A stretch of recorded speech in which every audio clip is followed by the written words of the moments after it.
ahead and start the recording and formally welcome everyone back. So I can't say happy garbage day, but I can say happy Thursday. So let's see, in terms of things that are coming up, I have processed your homework 3 documents and I will be grading them over the next week or so. I will let you know when the feedback is available for you. You will be able to download it from the homework portal as you did last time, and you'll have a chance to revise those. The deadline's coming up in a couple weeks. The next thing on your agenda is formative assessment number 4, which is due Monday. And I put that up before I realized I wasn't going to be teaching Tuesday, but it looks like it'll still be okay. The first 2 questions we're going to talk about today, and the third question, which is a bit more amorphous, is something that you should be able to answer anyway. So please give those a shot, and we'll have the TAs and myself tackling those questions for you next Tuesday in class. Otherwise, the next thing after that will be homework 4, which is not yet available, but I need to put it up right after class. That will be over binary response models, as well as the last section will be over what we're covering today, categorical responses. The good news is that if you understand how to predict a binary response, then you'll understand how to predict a categorical one, because it works with the same binary logic kind of technology, just redefining what we mean by zeros and ones. So that's what's happening in the next few weeks as we head into April. Any questions or things I'm forgetting? Due dates, logistics, and so forth? Oh, one more thing about homework 4. I am pushing it back to Wednesday of the following week because we missed a day. So that will be due, I don't have the date in front of me, but I want to say April 10th-ish, whatever day it is, a Wednesday. All right, then if no one has anything, should we jump into the next topic here? A brief Unit 6? Why not? So we're talking about categorical outcomes, which are ordinal and nominal. I've got a couple of slides just presenting this from the perspective of regression, because if you understand how to predict categorical outcomes in regular regression models, then that directly translates into how they are predicted in latent trait models as well. And then we'll talk about some specific exemplars.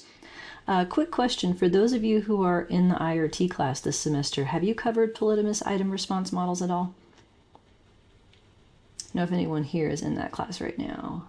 Yes, you have this week. Okay, so then this is good timing, because this will hopefully reinforce those lessons as well.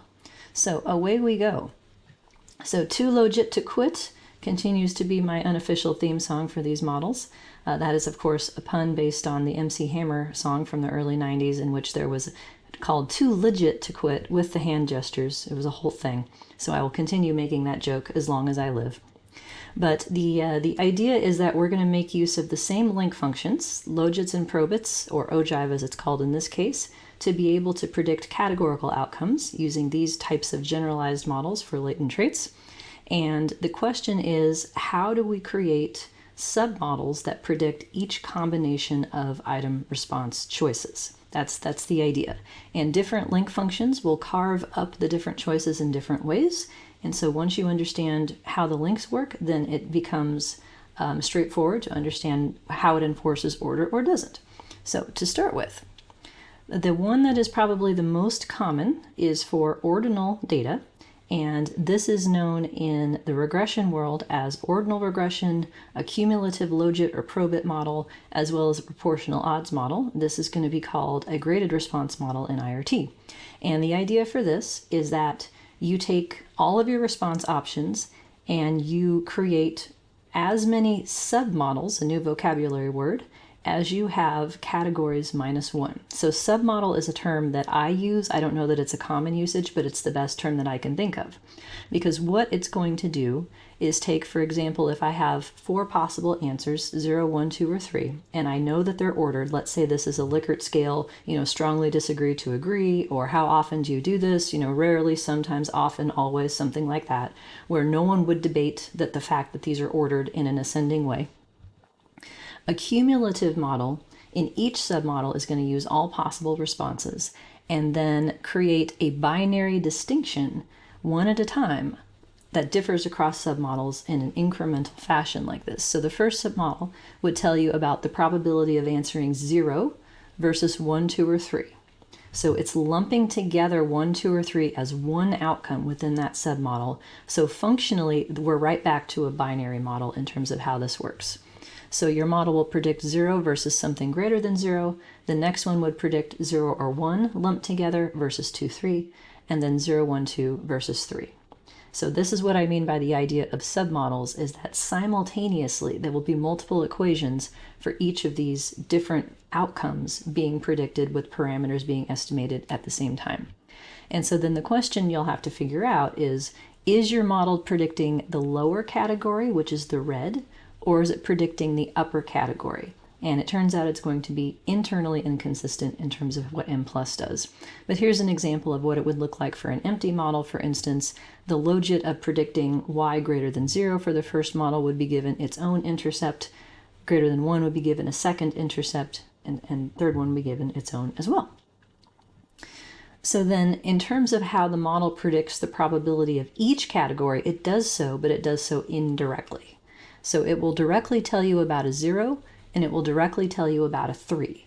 But the ones in between you have to get by subtracting between the categories. So for instance, if I want to know about an answer of 1, I would take the probability of a 1, 2, or 3 and subtract from it the probability of a 2 or 3, and then that leaves me with the probability of a 1 as the unique part. So this is known as an indirect model rather than an alternative form, which is divide by total, and it will tell you all the probabilities. You just have to work across the submodels to do it. And in terms of regression, most software will figure this out for you. Like if you ask for predictions, they'll tell you a predicted probability of each category, so you don't have to do the math yourself, which is nice. So this is the one that we're going to use in this class in particular. It is the most common way of addressing ordinal items, if you're not pretending they're continuous, that is. The distribution that's being used is multinomial in this case, which is just a categorical distribution that has 3 or more categories. It has as many probabilities as you have categories minus 1, because they sum to 1. You don't need the last one.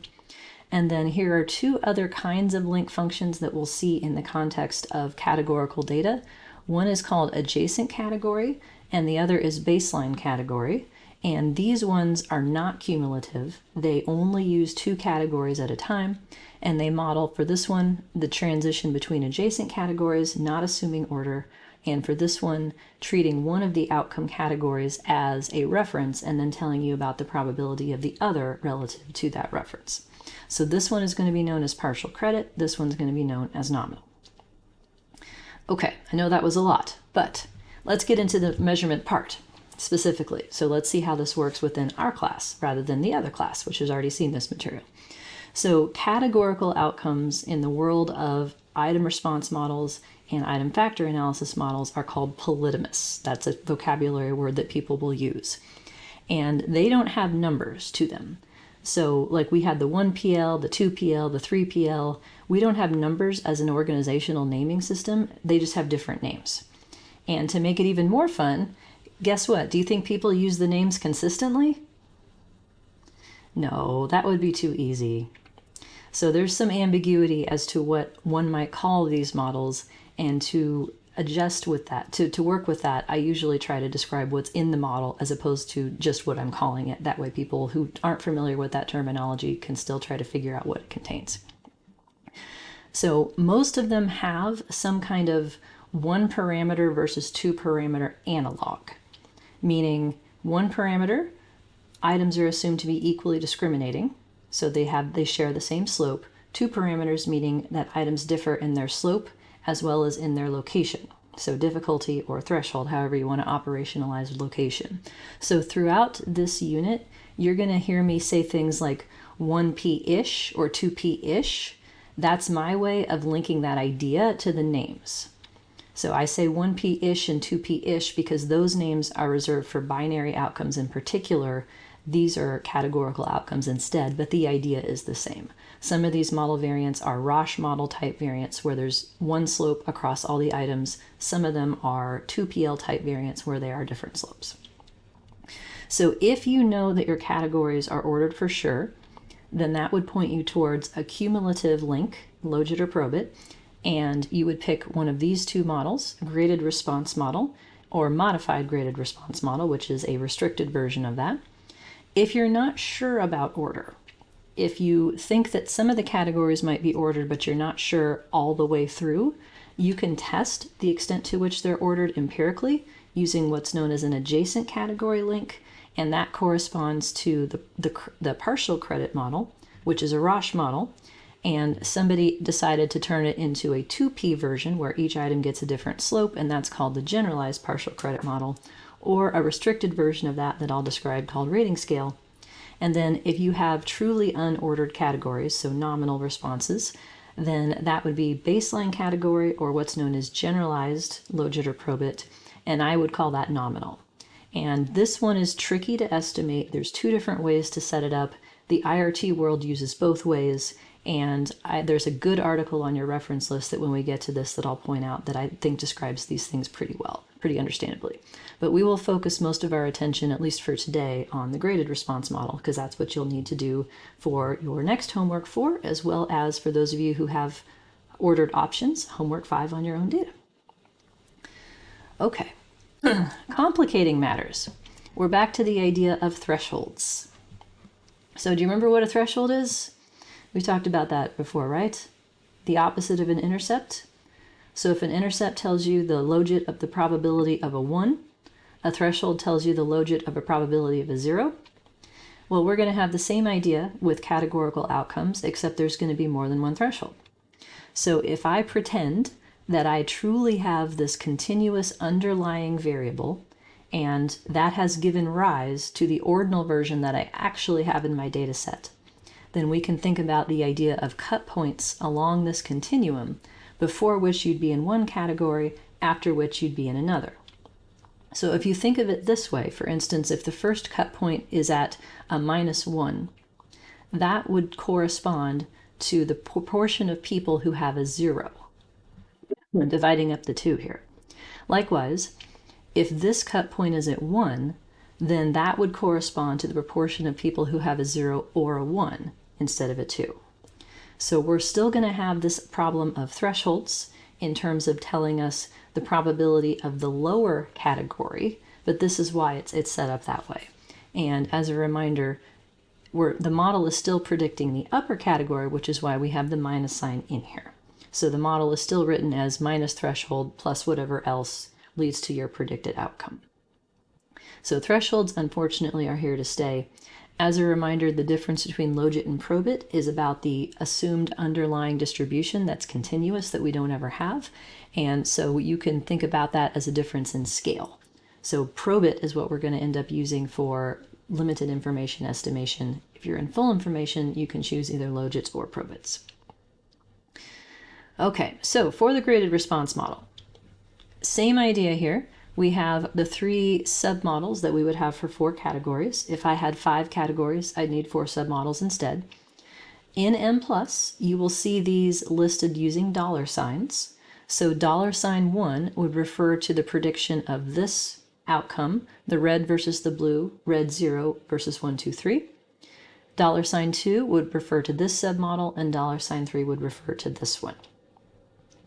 Complicating matters, though, is that M+ assigns these in order and doesn't necessarily pay attention to what would happen if you have missing categories. So if I have a scale that goes 1, 2, 3, 4 as my choices, right? Let's say that I have a sample in which nobody answered 3. Then the last submodel would still be labeled as $3, even though for every other item that had a 3, it would be $4. So it's just like, here's the first one, here's the second one, here's the third one. It doesn't pay attention to which exact categories it's differentiating. That has to be done by you on a manual basis, unfortunately. I say this because a lot of you have, in your own data assignments, you'll find patterns of missing data. And this is something that you'll need to have sort of in front of you in interpreting your results. How many people answered each category, which categories weren't observed is going to control how many thresholds you have to estimate, unfortunately. So we will see that in action. Another complicating matter is that in M+, for the binary models, they gave us the IFA parameterization. So we got loadings and thresholds. We got the standardized versions of those, and we got IRT parameters too, the A's and the B's, discriminations and difficulties. It won't give you the IRT versions for whatever reason. But I figured out how to make them, and I will show you how to do that using model constraint to do math on the parameters that you do have. So here's what it will look like to be a little more concrete. Let's say that I have 4 categories.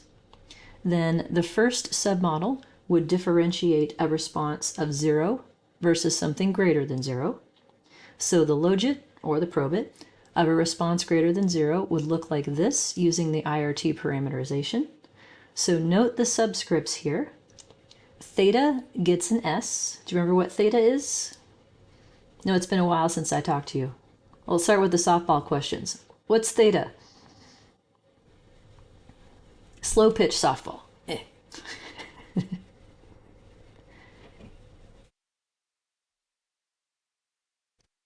Cheers. And by the way, just because one person types the answer correctly doesn't mean that you should not turn your answers. I like to see all of them. So you get your points for participating in my heart if you type to me, even if someone's already said it. Location where 50% of getting it right, I'll take that. That's difficulty, but also theta. The level on the latent construct, true score, ability, yep. Yeah, so theta is a person characteristic. Theta is the latent trait you're trying to measure. So for those of you from an educational perspective, that's ability. It might be something like one's tendency to be disruptive in a behavioral measure. Trying to think of the other examples. Attitudes, like level of conservatism. Social capital. I forget what Kendall's is, but I remember that's another one that's not ability. I don't remember yours, I'm sorry. I'll never remember. I just know it's not ability. So, point being, it doesn't have to be ability. It's a latent thing that you believe each person has that causes them to answer the questions the way they have. And so that's why it has an S. So throughout this set of equations here, we've got an S because it's the same trait being measured no matter which submodel you're in. B, on the other hand, has 2 subscripts. It has a number that corresponds to which submodel, and it has an I that corresponds to which item. So you will have as many B difficulty parameters in this model as you have submodels. Each submodel gets its own because it gives you the jumping off point essentially for like who that item is for in terms of that particular category shift. So B1 is the point on the continuum where a response of 1, 2, or 3 is 50% probability. B2 is the point on the latent continuum when you have a probability of 0.5 of answering 2 or 3, and then B3 is the point on the continuum where your probability is 0.5 to answering 3 instead. So it has the same interpretation as what you're used to. You just have to think about the red part as like the 0 or the failure of the binary, and the blue part as the 1 or a correct response or being endorsed, however you want to think about it.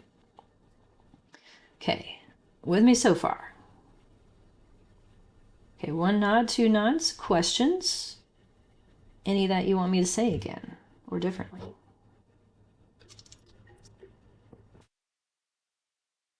Okay. So same trait across the submodels, different difficulty parameter per submodel per item, and then A. A has only an I subscript. So what that means is that A does still differ across items. Each item can be differentially discriminating, differentially related to the latent trait, but A is constant across the submodels within an item. So all the item submodels share the same slope in predicting how the trait predicts the transition across these responses. Now, does that sound familiar to anyone who's been through generalized or is generalized now? What would I call it if I were in that class? Proportional odds, ding, ding, ding.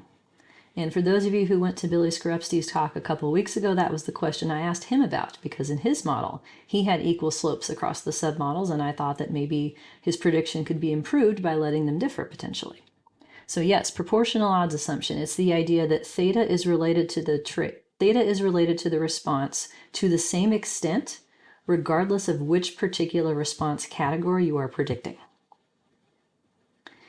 And to the best of my knowledge, modern software does not work around that. Like, that assumption is baked into every package that I know of. If you were to write your own model, like in JAGS or STAN or any other kind of like roll your own, as Jonathan would say, software, you could probably estimate a non-proportional odds model if you had enough people in each category to do it. But this is like an assumption that is almost always invoked in when these models are estimated in practice. So A is per item, B is per submodel per item. Theta is the same. And if I write this in terms of not predicting the logit or probit directly, but instead predicting the probability, then we get to the same formation here. E to the logit over 1 plus e to the logit gives you the predicted probability. And it's the probability of a 1, 2, 3 in this case, a 2, 3 in that case, or a 3 in this case. And B is still an index of difficulty in that higher B values mean that it is harder to get to the higher category, harder to have a higher response, however you want to think about that. Okay. Mute my microphone so your ears aren't blown as I cough. How are we doing? Okay so far? So it's just binary. It's binary continued. There's just more than one to keep track of. That's all. And as I had said previously, I like the B's better. I think the B's are directly useful because they can also tell you how useful your categories are. Like if you have a whole bunch of these middle B's that are right on top of each other, that indicates that people are not differentiating your middle responses well enough, and maybe you don't need as many as you have. And we'll see some examples of what that might look like in a couple slides from now. Okay, so this is the graded response model as originally formulated by Samogina in, I want to say, 1969-ish, somewhere in there, a long time ago. The item factor analysis version of this that was developed based on this literature, I want to say in the mid-70s, this is what is directly being estimated in M+, as well as in the Lavon package in R. This is the version that looks more like factor analysis. So it replaces B with a threshold, which is a location parameter, but it means something different. So in this case, the model is negative threshold, and it's submodel and item specific. So note each of these thresholds, 1, 2, 3, differs across submodels, and it differs across items. The A analog is the factor loading, and note that that has only an I subscript. So it varies across items, but not within an item across submodels.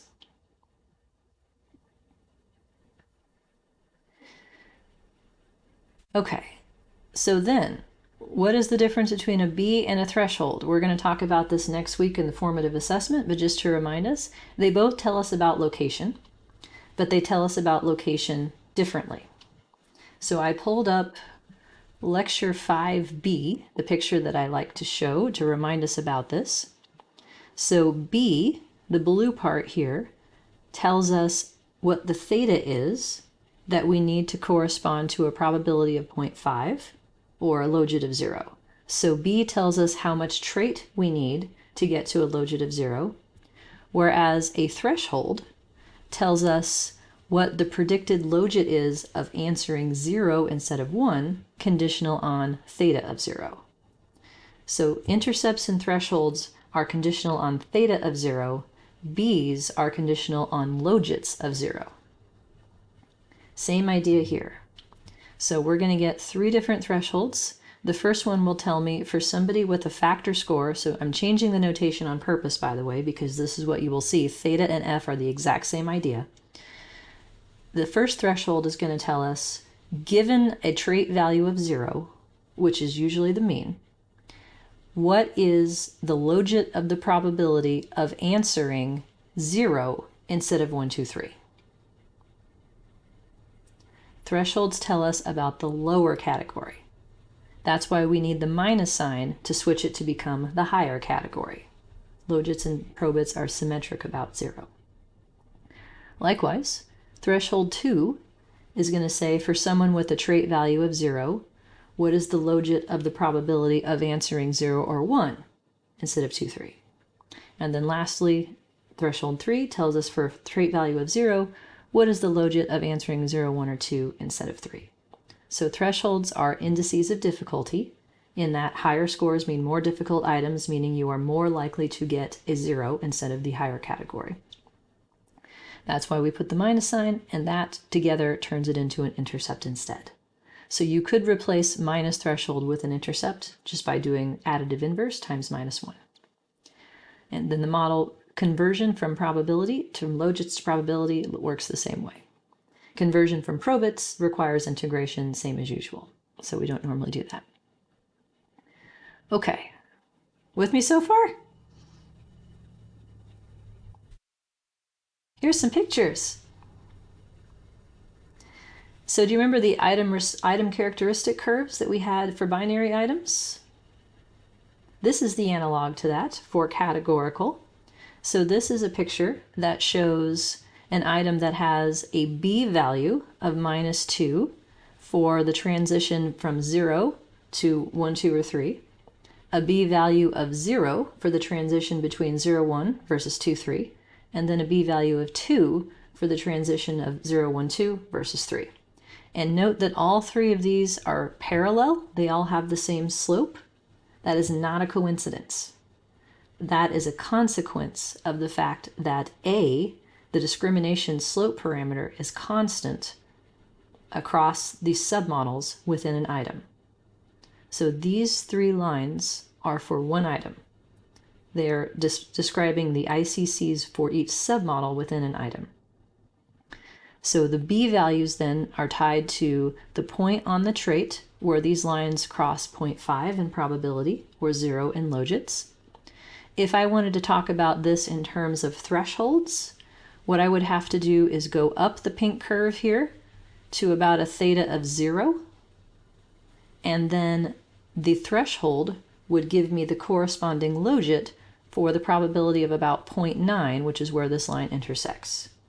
So a threshold would be up here for the pink curve, it would be right here for the yellow one, and it would be right here for the blue one. And now I'm thinking I need to change the slide to have that on here.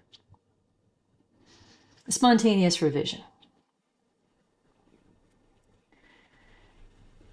So they would work in the same direction, just tied to a different anchor point. Difficulties are anchored to logit of 0. They tell you what trait value that happens at. Thresholds are all anchored to theta of 0, and then they tell you what the predicted probability is of the lower category at that point in logits or probits. Here is what it would look like if A is steeper. So if A were 2 instead of 1, the curves would look like this. So the same rules apply. Steeper is good. In terms of where the item is steep, it's steep at all the places where we have categories. So for a categorical item like this, an ordinal item, you have the potential for much greater information because you have a wider range of the trait that your item can cover. It's not as much as you would have if you had like 3 binary items because they're tied together. You can only have one answer, but it's still more information than if it was binary, assuming that people can differentiate the categories reliably. So these predicted curves illustrate the idea of proportional odds, that the slope is the same. What you will most likely see, though, is a plot that looks like this. These I know of as category response curves. In M+, they're still called item characteristic curves, even though they're not telling you the same thing. But this does the work for you to go between the submodels and try to figure out, okay, given the first submodel, what is the probability of a 0 versus something else? Probability of 0, 1 versus something else, 0, 1, 2 versus 3, and so forth. And then it uses math to figure out what the probability is of the middle categories. And so based on that, then you can make a picture like this. And I have the math for you in the Excel sheet that goes with this example in 6A. I did one of these for you so you can see what that looks like. But this tells you at any point on theta what the most likely category is. So I find these practically useful because what you want to see is something that looks like this in terms of the categories all being the most likely at some point. So there is a place where 1 is most likely, there is a place where 2 is most likely, and so forth. So this is a nice, good example of what you would want to see. Unfortunately, there's nothing about these curves that directly maps onto the parameters necessarily. So in this case, we've got this one, it looks like that one, and that one, I guess. I take that back. In this case, it does a little bit. Like these intersection points, these would be where your difficulty values are. If you see something like this is not good. So this is what it would look like if you had a discrimination of 0.5 instead of, it was 2 on the previous slide. So this implies that there's no point at which the middle categories are the most likely. So this is an undifferentiated item, so to speak. And I've seen lots of examples of these in practice, unfortunately.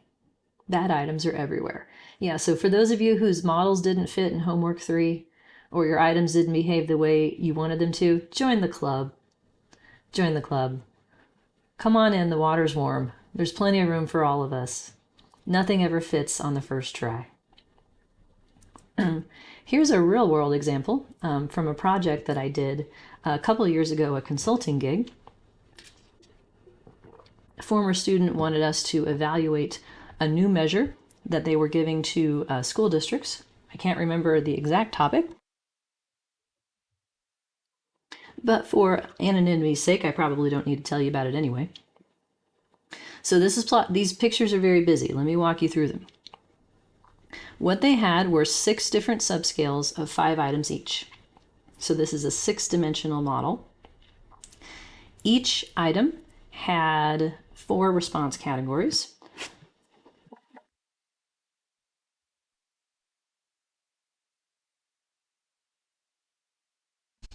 Sorry about that. At least you know I wasn't playing sick before. I'm legit still sick. I'm coughing on my own phlegm. It's lovely. But we are going to make it work. So we have 5 items each on 4 categories for each item. The top plot here on the y-axis is discrimination. And so I have the relative differences across items in discrimination. So the ones that are the tallest are the most discriminating. Down here, I have the latent trait on the y-axis and all of the different items on the x-axis, and what the markers indicate are the difficulty values.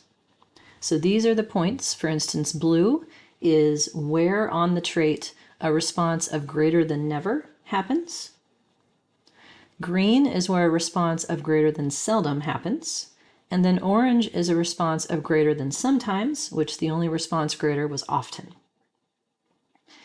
So what you would want to see in plotting these out is differentiation. Like you want to see these things spread out as much as you can, because that indicates that all of the categories are being used by people at different points along the trait. Some of these are not as good as others. So for instance, like this one right here, green and blue are not that far apart relative to some of the other items where they're further apart. You'll also notice that some of them have solid lines as opposed to gray bars, like these ones. Any guesses as to why that might be? What makes the ones that look like sticks different than the ones that look like columns?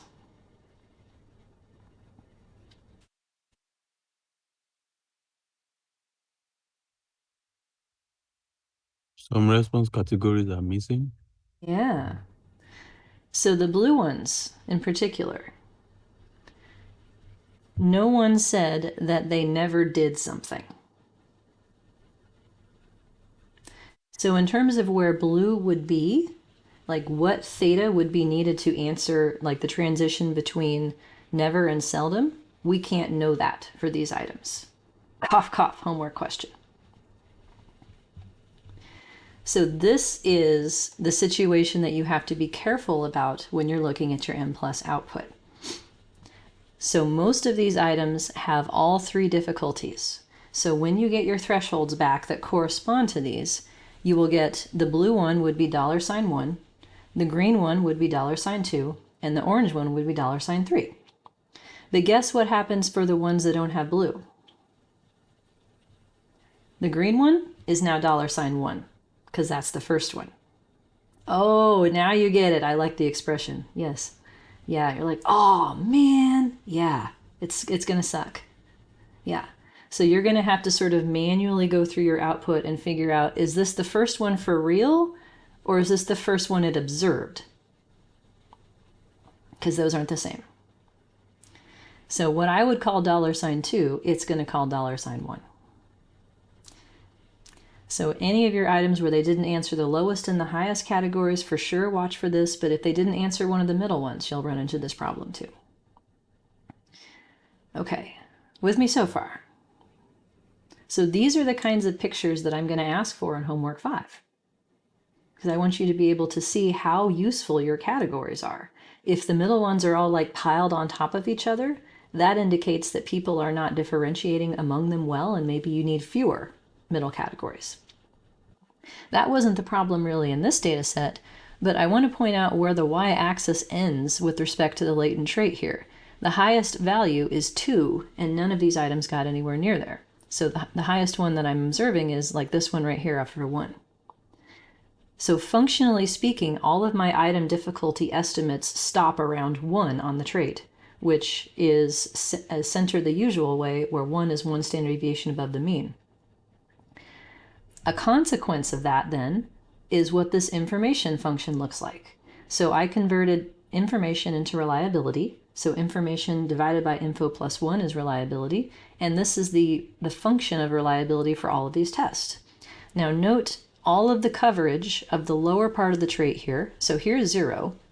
All of these item difficulty locations in terms of the categories well cover a trait value of like -3 up to about 0. So this scale is very good at measuring people who are relatively lower on the trait with respect to these activities. They do them never, seldom, or sometimes. But then the reliability curve takes a nosedive right here. That's because there's nothing in the difficulties there. Like they stop, right? And so it's like, all right, well, the people who said they do everything often, they have no way to differentiate themselves. So is this test, no, come back. Is this test reliable?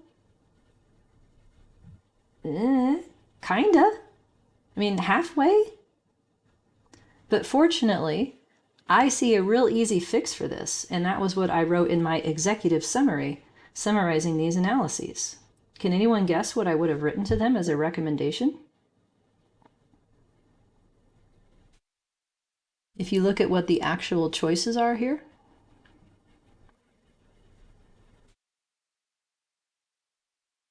never, seldom, sometimes, and often. Any ideas as to how we could remove this reliability cliff that the lines are jumping off of here?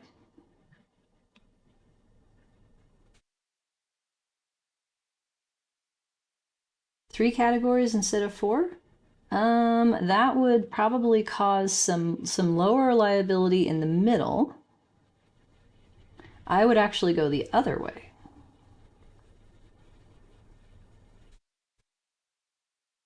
Add another category. Yeah, like more than often. Always or almost always, something like that. I prefer almost always because there's people who will not say always to something because that's like too much. Likewise, I don't like never. I would say almost never or something like that. But yeah, I was like, why does your scale stop at often? I mean, that's not the highest you can go. Always or almost always. So yeah, that's an easy way in which if they added one more category, then they would be able to differentiate among the high people better. So this is the kind of information that I think makes it useful to pursue these kinds of graded response models for Likert scale type data, even if it looks normal enough. Like even if it's symmetric and the linear model fit isn't too bad in terms of going out of bounds of the predicted item responses don't go out of bounds. I think this kind of information about how people are using your categories. Do you have enough? Do you have too many? Do they cover the trait where they should? That kind of thing I think is useful in scale development. And these types of analyses can tell you that, whereas CFA would not. All right, that's enough for that. All right, how are we doing? Okay? Yeah, you believe me now? It's not that different than binary. There's just more of it. You want to see it in M+? So you can do your homework? Why not? Not just do your homework, do your lives. To be fair, homework is not the goal. Homework is a means to an end. Your homework 4 will be, your task is to fit binary and, come on, there we go, binary and ordinal models using M+. I will tell you right now, though, the most difficult part of homework 4 is that I'm going to ask for a number of numeric quantities that are designed as a vocabulary exercise. I'm going to ask you things like, at what trait level does this item have a 0.5 probability? And you're supposed to be like, how would I know that? Oh, wait, that's what difficulty means. Difficulty is the trait level where I have a probability of 0.5. Okay, that's where I look in my output. Now where do I find the difficulty section? Or for which item has the highest probability of a response of 1 at a theta of 0 or something. Like, then it's like, oh, wait, she's talking about an intercept. How do I find intercepts? Oh, wait, M+ doesn't give me intercepts. Okay, what does it give me instead? It gives me thresholds times -1. Okay, like that type of, that's what I'm going for here, is a reinforcing of concepts and vocabulary, labeling the output as to what it tells you. Because that's the hardest part about these models, is figuring out what you have in front of you. Particularly for polytomous. But these are the same example data that I used in example 5. We're just now using a different version of the response format, where they were asked, to what extent can you do each of these things? I can't do it, I have big problems doing it, I have some problems doing it, or I can do it. And even though the response scale has stretched out to 4 categories, the conclusions about difficulty are pretty much the same. Across all of these items, most of the people are in this higher category. And I think all the categories are used, but just barely. So for instance, item 7 was the one about answering the phone. That is the easiest item. There was only 1% of the sample that said they couldn't do it, whereas 88% said they could do it reliably, and then the middle categories are very infrequent as well. In terms of bivariate association, we are looking at 2 different measures. I have the polychoric correlations on the left-hand side and the corresponding Pearson correlations on the right-hand side. And to remind you the difference between these two, polychoric is based on the idea of an underlying continuous distribution for each response. And then pairwise, for every 2 at a time, it's using a bivariate normal distribution and saying, okay, if there were this many people in each combination of the contingency table, what would the underlying correlation be that generated those areas? So for 2 by 2, the picture looks like this. For like 5 by 5, I have that in the slide somewhere. Here's the website where I stole that picture from. It's the same idea. So polychoric needs to be estimated. It's not something you can compute by hand. There are many different ways to do it though, and in the download folder for this, I have examples using LeBon as well as using M+ to do this. If you just fit the saturated model for these items, that's what you get back as the original polychoric correlations. And the same tendency that we saw for binary is here, in that the polychoric estimates are stronger across the board than Pearson, but not to the same extent. So there was a huge difference for the binary items. I would say there's a medium-sized difference for these. So 0.94, for instance, versus 0.82, still pretty high. Item 7 is the one that's the most sus, so to speak, because item 7 is the one that may have empty cells because of the fact that it has very few people in these combinations. So in these models, in your output, you'll want to watch for error messages that talk about empty cells. There may not be observed combinations of every possible version. So like for this, each pair of items would be 4 by 4 in terms of the contingency table, and there may not be people in all the cells. If there's not, that can cause more uncertainty in trying to figure out what the underlying polychoric correlation would have been that would have generated those cell proportions. So along with the polychorics, I've got the standard errors here to highlight that issue. And within the method of estimation that's WLSMV, it's going to try to to recreate the correlations that are better estimated, more so than the ones that are less well estimated. All right, so 2p-ish versus 1p-ish. Let me hold down here. Zoom it all in here. Do you remember the magical command that tells us that we're doing an ordinal model instead of a continuous CFA model?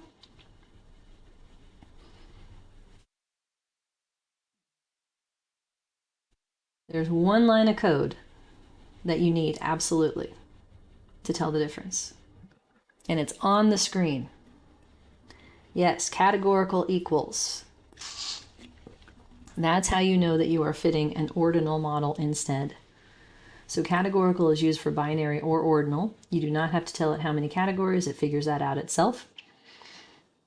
I'm asking for it to use maximum likelihood in these models with a logit link. I'm asking it to save factor scores and to generate plots as well. And now here is some extra stuff in my code relative to what you will usually see. The first thing here, those are my factor loadings, right? Trait by list of items. Note the star has to be here if I want to have all of these item loadings estimated. Otherwise, it will fix the first one to 1 by default, which will then be a double constraint given that I am going to fix the factor variance to 1. But we'll get down there in a second. Now this part, L underscore I1 to L underscore I7. That is attaching 7 different labels to these loadings. We did this in computing omega in the CFA unit. So this is just a label, not a constraint, because I have 7 loadings. You'll see why I did it like that in just a second. Next part. This is going to cause you headaches. Okay, do I have your attention? No one likes headaches, right? Okay. So when you're first fitting these models and you're not sure what your final model is going to be, do not type this. Don't go to the trouble. Don't bother. Okay?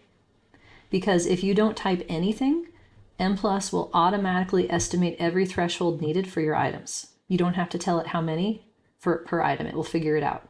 It will label them badly, like it'll be $1 is the first one, regardless of which answer category it is, but it will estimate all of them. This is only after you've settled on a model, and what you want to do is get estimated difficulty parameters that correspond to these thresholds.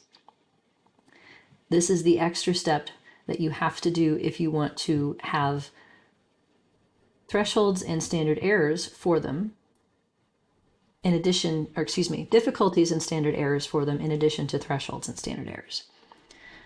So the first one here, both of these items end in $1.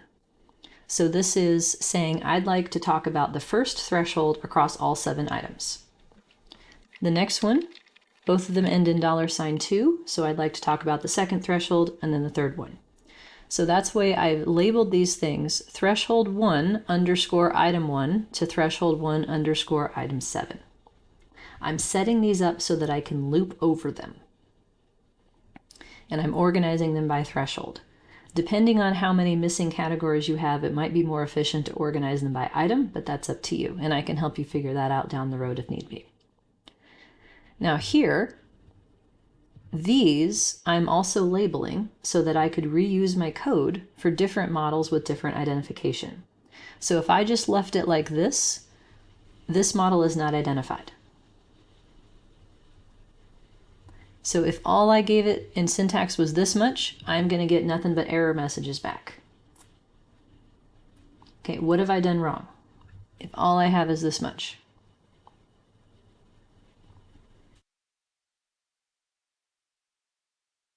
I'm telling it to estimate all the loadings, all the thresholds, the factor mean, and the factor variance. That's what I'm telling it. What's wrong with that?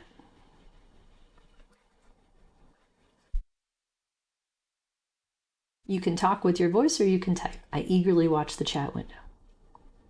Nothing to go off of, no identification, no anchor point. Yes, right ideas. This is an imaginary variable. We have to give it a scale. So you can't estimate everything. Did not set the factor mean and variance. Yes. So I have labeled these things, and then down below under model constraint is when I have set them. So I did it this way so that you could reuse this code for models in which things are estimated at the factor level or not. That's why. So if I didn't need to set them, I could just let them be these estimated quantities. But in the code below, I refer to these labels. That way, no matter which version of the model I have, the code will work. So here's what's happening. I am first defining brand new parameters that are going to be computed by M+. So new is where you list out all the quantities that you want it to have. And I am going to have A for item 1 through A for item 7. Those are going to be my discriminations. And then I have B1 for all 7 items, B2 for all 7 items, and then B3 for all 7 items. Those are going to be my difficulties. So this is a newer part of M+ that I learned how to do for this purpose, actually. These do loops, those of you who've been through programming in any package will be familiar with this concept. It's like, hey, this thing, can you do this 7 times for me and each time fill in a different index variable? Cool, thanks. So it says do 1 to 7, where the hashtag # thing here is the loop indicator. So the first time through, it's going to start at 1 and fill in a 1 here. The second time through, it's going to go with a 2 here, a 3 here, a 4 here, up to 7. So what I'm having it do is take the loading that I labeled up here. So L_I1 is whatever number that first item's loading is going to be. And I'm saying take that loading and multiply it by the square root of the factor variance. That's how I convert factor loadings to A discrimination IRT parameters. Factor variance in this case is going to be 1. So I don't actually need to do this because the loadings and the discriminations are going to be the exact same numbers. But I have this in here for completeness in case you're estimating a model in which the factor variance is estimated instead.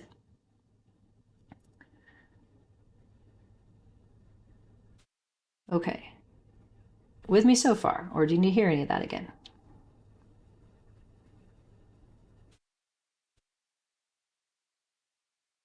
A shake of the head.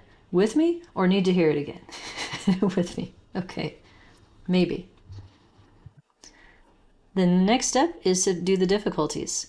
So I have difficulty that corresponds to the first transition of 0 versus 1, 2, 3 is computed using this formula right here, and I pulled these straight out of the slides. So where I got these from, by the way, is right here.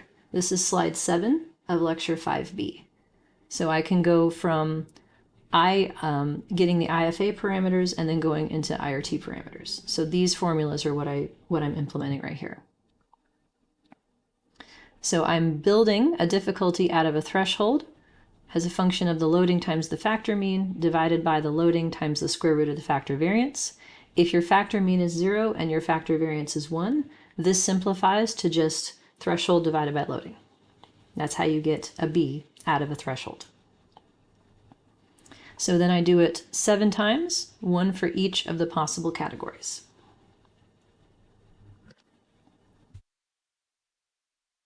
Ta-da!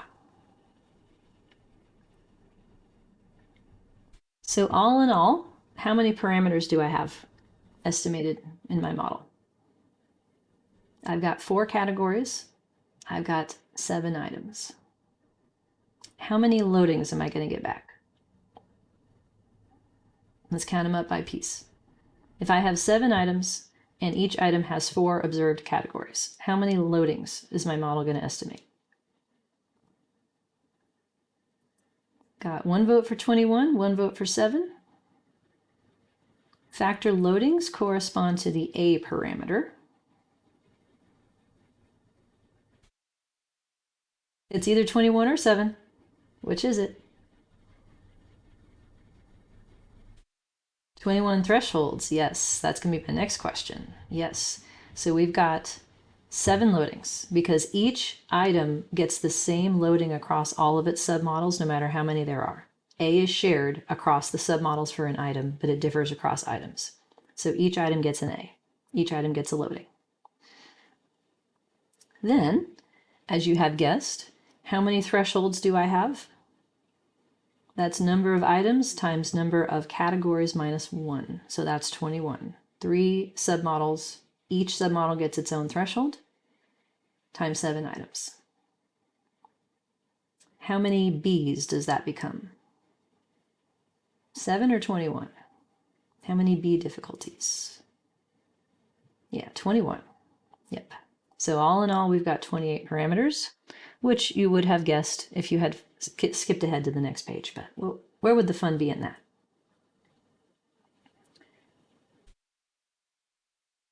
So I wanted to estimate a model like this for my dissertation. And I had 155 subjects, and I believe I was working with about 40 items at the time. And I went to see Susan Edbertson and I said, "Can I do this model?" And she just laughed at me. It's like, okay, how many subjects would I need? She's like, "Oh, for 40 items, probably at least 700 or 800. And I was like, I don't have the money for that. Like, I got a grant to pay for this and I ran every single subject myself and I can't do 700. Can I still graduate anyway? And she's like, well. So what I ended up doing was what's on the next slide over here. I made up this model. Like, I had to make a name for it. Because I was like, well, can I just have 1 loading instead of 40? Is that a thing? Like, well, I don't see why not. So I call this the 1P-ish model because it's analogous. It's a Roche model, but it's not recognized as a Roche model. So I call this the constrained graded response model. I asked around, like, what should I call this? And the difference, not grammar, but this, 1 little L.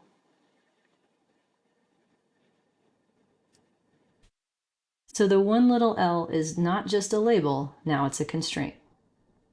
It says, hey, I need you to estimate a loading and have it shared across the 7. Can you do that? So this is assuming that the items are equally discriminating.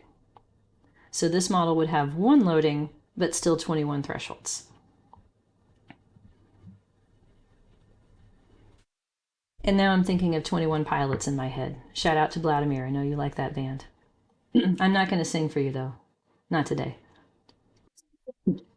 I'm not sure that I could sing any of their songs, to be honest. But so 1 loading means that I need to adjust the code a bit.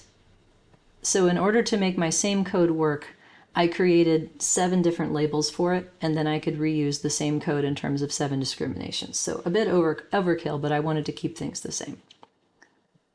So how do I know if this model is going to be good enough? How is this different from Roche? It's not. For whatever reason, this model is not used in the Roche family, though. They use a different version of a polytomous model called partial credit, which we'll get to later on. But it's not. How do I know, though, if this is okay to do? If I can get away with 1 loading instead of 7? Any guesses? Model fits. Yeah, model fit. LRT for the win. Likelihood ratio test. Always. So we saved 6 loadings. I have no information about model fit because this is full information estimation where I don't have any kind of saturated model as the answer key to come back to. But I can always do relative model fit, and indeed, the difference in -2 log likelihood on 6 degrees of freedom is 135, so yes, need the 7 different loadings. Not a surprise. Okay, do we have the strength to look for some output? I think we do, because you've done this before. I think we do.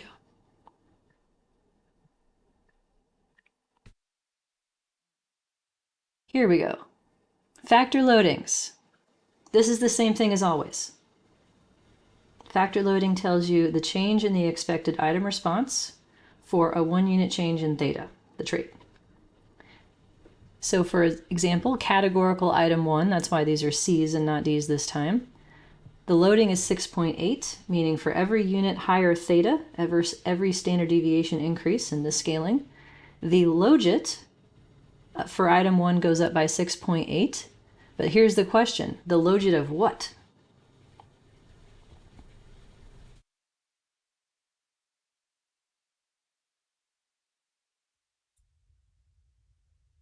The logit of what is the question? Goes up by 6.8 for every unit higher theta.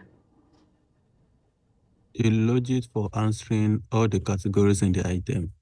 Yeah, They go up. all of them is the answer. Remember, each item gets one slope. So this is the slope in predicting the logit of the higher category. That's like the 1, because each submodel is binary. It's 0 versus 1, 2, 3, 0, 1 versus 2, 3, 0, 1, 2 versus 3. The higher category.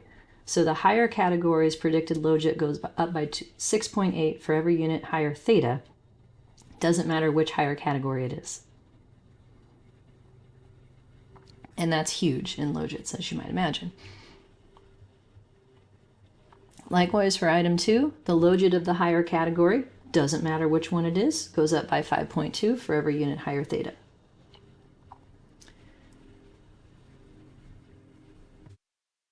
Now the thresholds. These are submodel specific. So that's why I have 21 of them. So a logit of -9, that's pretty darn low. Thresholds are all about what the average person's going to do. Thresholds are all about conditional on theta is 0, here's what's going to happen. So the entire column has that, conditional on theta 0. This is the prediction. Now, is this the prediction of the higher category or the lower category? Let's do thumbs up for higher, thumbs down for lower. Yeah, thumbs down for thresholds as a general operating principle. They are the logit of the lower category per submodel. So this is where the weird double negative comes in. So an average person has a logit of -9.8 of not being able to do item 1, of answering 0 instead of 1, 2, 3. An average person has a logit of -6 for 0, 1 instead of 2, 3. The average person has a logit of -1.2 for 0, 1, or 2 instead of 3. So if you look through this list, here's item 1's logits, for instance. Here are item 3's logits, this one, for instance. You'll notice that they ascend. $1 is always lower than $2 is always lower than $3. It has to be that way. The model enforces ordering of the thresholds and the difficulties by extension. This is the cumulative logit model. So if you're not sure if they're ordered in terms of more should be related to more theta, this is not the right model. It enforces ordering of all the categories. Now notice that all of these are negative. What does that say about the distribution of difficulty in this sample? You think it's designed for low ability people or high ability people? Yeah, low people. Yeah, all of these things mean that the probability is less than 0.5 no matter for any of these transitions at the for an average person.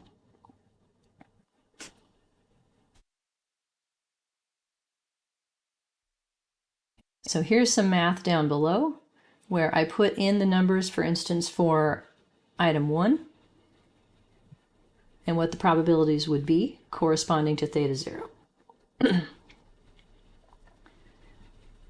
So those may help you figure out your homework.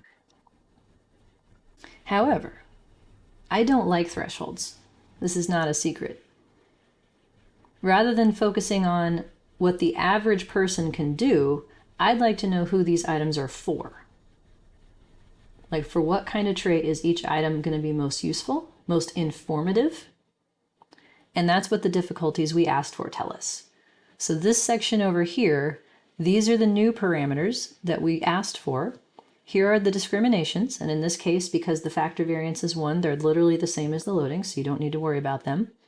For the difficulties, they are ordered by threshold. So I have the same 3 numbers that I highlighted on the left side in bold over here. So it's all the first thresholds, all the second thresholds, and all the third thresholds. I did it, it's because of the way I looped. I looped by threshold over items. But this tells me, for instance, that item 1, that somebody who has a trait level of minus 1.4 has a 50% chance of doing 1, 2, or 3 instead of 0. Somebody with a trait level of minus 0.9 has a probability of 0.5 for 0, 1 versus 2, 3. And then somebody with a trait level just under 0 of minus 0.2 has a probability of 0.5 of answering 0, 1, 2 versus 3. So these tell you the points at which the probability is 50-50 for shifting between the two sides of the submodel. So even when we put it in this metric that directly tells us for what theta these items are most informative, they're still all negative. So yeah, all of these items are designed to measure low ability people. This is the exact same problem that we saw in the binary version of these.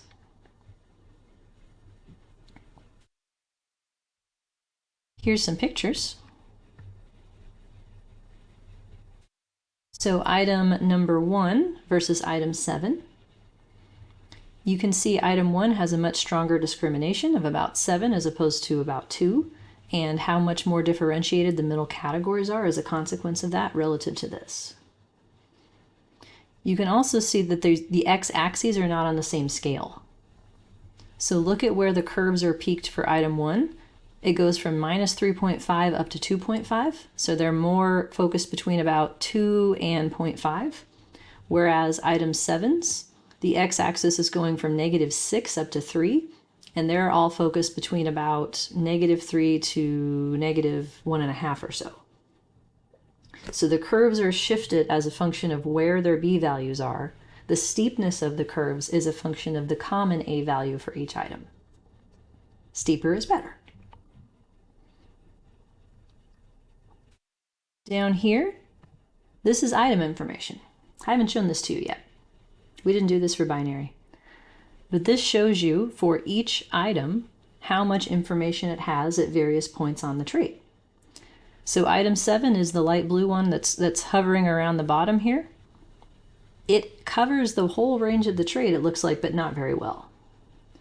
So the height of these lines is controlled by A. The left to right positioning of these lines is controlled by where their b values are for each threshold category transition. The literal sum of these lines is test information over here. So relative to the binary version, we've got a lot more information that covers further down the trait, but we still see this cliff where there's no reliability for the higher people because we have nothing that they can't do. They can do everything. So this is where we need to add, marathon training, stair climbing, Zumba lessons, what have you, to be able to extend the level of difficulty this measures. If we take this test information, we can convert it into reliability, and so that is a metric that more people would be more familiar with. So like in a paper, I would say that these items cover reliability of greater than 0.8 for a range of about maybe minus 2.5 up to about 0.5 on this data continuum.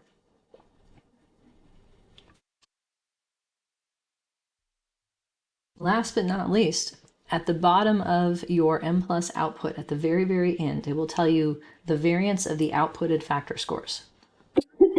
Excuse me. And in every case, it's going to be lower than it should due to shrinkage. So it's supposed to be 1, it ends up being 0.8. So I have a couple homework questions on that. I want you to find the variance in the output that tells you that.